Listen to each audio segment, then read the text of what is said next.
Ο Κωνσταντίνος Καραμανλής, γνωρίζοντας τις δυσκολίες που υπήρχαν εκείνη την περίοδο στο στράτευμα, προτίμησε να πει αυτό το ισόβια. Και όταν λέμε ισόβια, εννοούμε ισόβια. Προτίμησε να λειτουργήσει.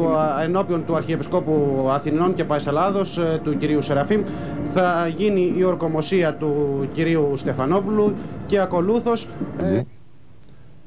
Μην ξεχνάμε ότι ο Κωνσταντίνος Καραμανλής και στις αρχές του 1974 αλλά και στη δεκαετία του 50 ήταν αρχηγός μιας παράταξης, είχε κάποιες έντονες αντιπαραθέσεις. Παρόλα αυτά σήμερα είναι ο εθνάρχης, κοινά αποδεκτός ως εθνάρχης. Προέδρου Κωνσταντίνου Καραμανλή με τον διάδοχό του Κωστή Στεφανόπουλο στο Προεδρικό Μέγαρο.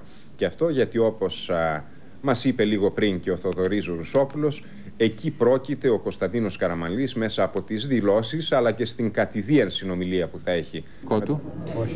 Είναι με αυτοκίνητο της Προεδρίας της Δημοκρατίας.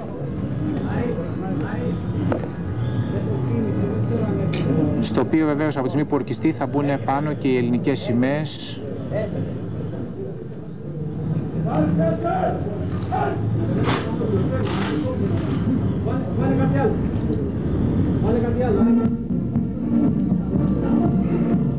Το άγγιγμα αποδίδει τιμές, όπως μπορούν να ακούσουν οι τηλεθεατές, και από στιγμή σε στιγμή ο κύριος Στεφανόπουλος θα φτάσει μπροστά στην επίσημη είσοδο της Βουλής των Ελλήνων, από όπου θα τον υποδεχτούν ο κύριος Παπανδρέου και ο Εθνικός Ύμνος.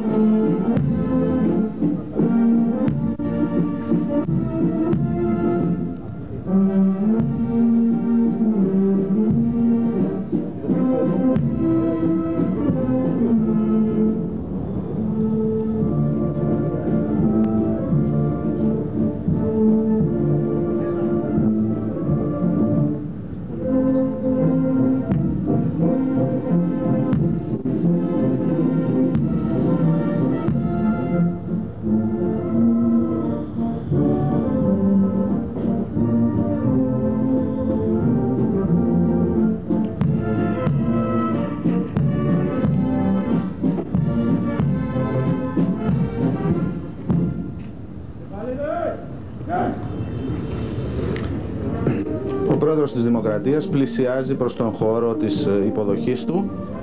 Δεν νομίζω, Τέρενς, ότι χρειάζονται πολλοί σχολιασμοί, όπως και να το κάνουμε. Είναι κορυφαίες στιγμές. Επιθεωρεί το άγγιγμα αυτή τη στιγμή. Είναι κορυφαίες στιγμές και του δημοκρατικού πολιτεύματος και βέβαια για τον ίδιο τον κύριο Κωστή Στεφανόπουλο.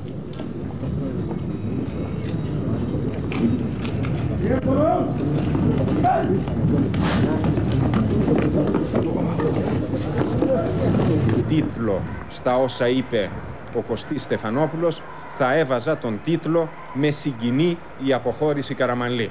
Μια ανθρώπινη δήλωση ενός παλαιού συνεργάτη του Κωνσταντίνου Καραμανλή, ο οποίος είναι πλέον ο διάδοχος. Και η στελέχωση του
Μετά την ανάκριση του Εθνικού Ύμνου, ο νέος πρόεδρος της Δημοκρατίας, κ. Κωστής Στεφανόπουλος, επιθεωρεί το τιμητικό άγγιγμα της Προεδρικού.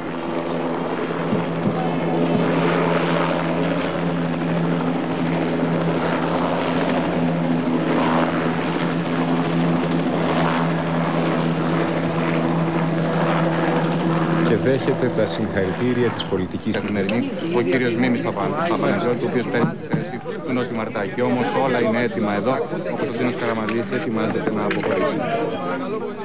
Συγκινητικές στιγμές, πραγματικά συγκινητικές στιγμές.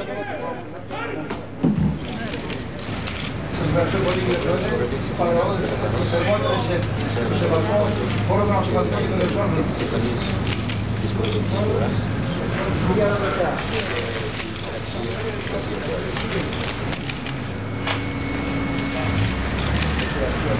Κωνσταντίνος Καραμανλής ζήτησε από τον επικεφαλής της προεδρικής φρουράς να μεταφέρει την αγάπη στους αξιωματικούς και τους άντρες της προεδρικής φρουράς. Και εδώ αποχωρεί